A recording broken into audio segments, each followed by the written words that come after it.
Olá, meus irmãos, a paz do Senhor. Eu quero falar sobre um dos assuntos que é dos mais enigmáticos na escatologia bíblica.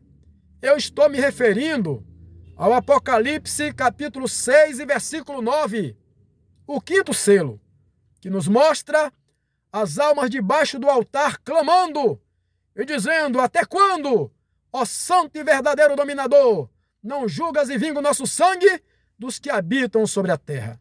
Mas o que isso quer dizer, meu irmão? Então preste atenção, se inscreva no meu canal, compartilhe esta mensagem, principalmente para quem quer entender um pouco mais sobre escatologia. Mas eu quero começar falando sobre as almas debaixo do altar clamando, pois almas debaixo do altar se refere ao estado dos mortos em Cristo, a partir do Novo Testamento. Pois no Antigo Testamento, irmão, o estado dos mortos se refere a seio de Abraão e Hades. Observe que o seio de Abraão e o Hades eram paralelos, só tinha um abismo que separava.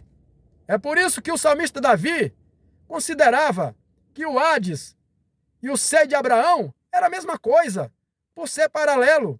Por isso que ele disse em um dos salmos: o Senhor, meu Deus, não vai deixar a minha alma no Hades, e nem permitirá que o teu santo Jesus veja a corrupção. E observe, meu irmão, enquanto Jesus não morreu na cruz, a salvação da humanidade não estava confirmada.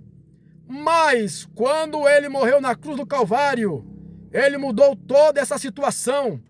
Pois a Bíblia diz que quando ele morreu, ele desceu às partes mais baixas da terra. A Bíblia diz que ele levou cativo o cativeiro. O lugar que se chamava seio de Abraão passou a se chamar almas debaixo do altar.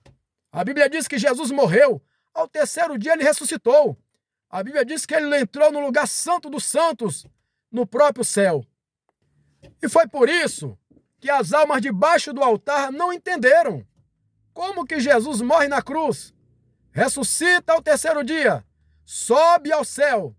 E ele diz também, em Apocalipse capítulo 1, e eu que vivo, fui morto, mas eis aqui estou vivo para todo sempre, e tenho nas mãos a chave do inferno e da morte. Mas depois do ano 70, explode o cavalo amarelo do Apocalipse capítulo 6, versículo 8.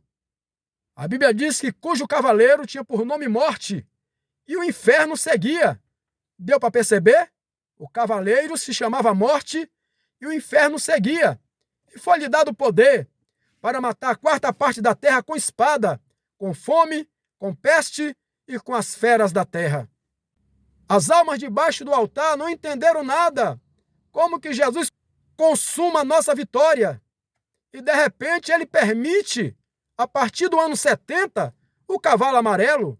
Eles ficaram meio perdidos no cenário, pois foi no ano 70 que o general Tito invadiu Jerusalém.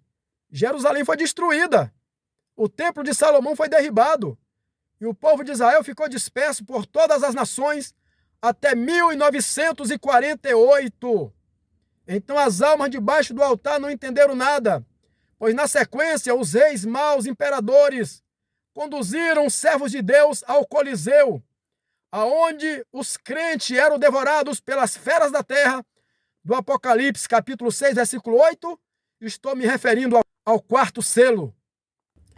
As almas debaixo do altar não entendiam que mesmo Jesus tendo nas mãos as chaves do inferno e da morte, a Bíblia diz que o último inimigo a ser aniquilado é a morte, que vai ser no grande dia do juízo final. A Bíblia diz que a morte e o inferno serão lançados no lago de fogo. Então, meus irmãos, as almas debaixo do altar não tinham entendimento que o cenário profético do Senhor Jesus se cumpriria em duas fases. A primeira fase, na época da igreja primitiva, e tudo que Jesus falou deveriam acontecer na época da igreja primitiva, aconteceu. Todo o cenário profético de acontecimentos se cumpriu. O general Tito invadiu Jerusalém no ano 70.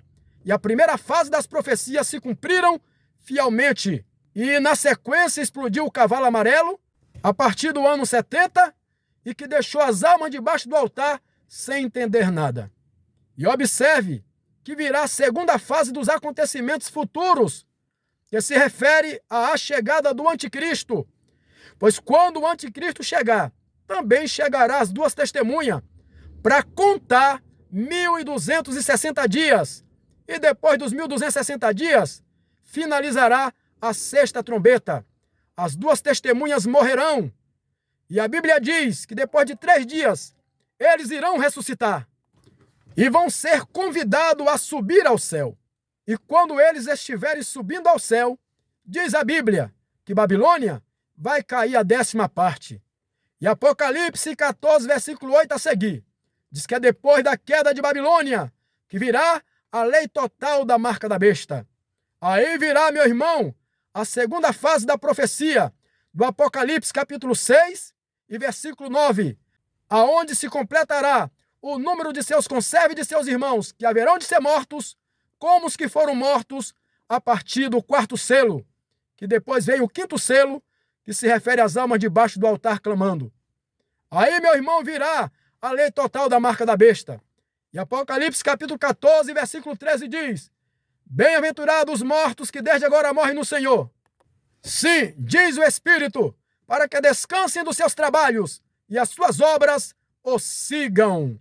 Aí depois, meu irmão, da lei total da marca da besta, da lei marcial, lei de matança na terra, Apocalipse 14, versículo 13, aí virá a ceifa, do Apocalipse 14, versículo 14, a ceifa que se refere ao arrebatamento da igreja, depois da lei total da marca da besta, para que se completem o número de seus conservos e de seus irmãos, que foram mortos a partir do 4º selo da época de Jesus Cristo, que aconteceu no ano 70. Então, meu irmão, assim como os 4 cavaleiros do Apocalipse já ficaram para trás, o 5º selo também.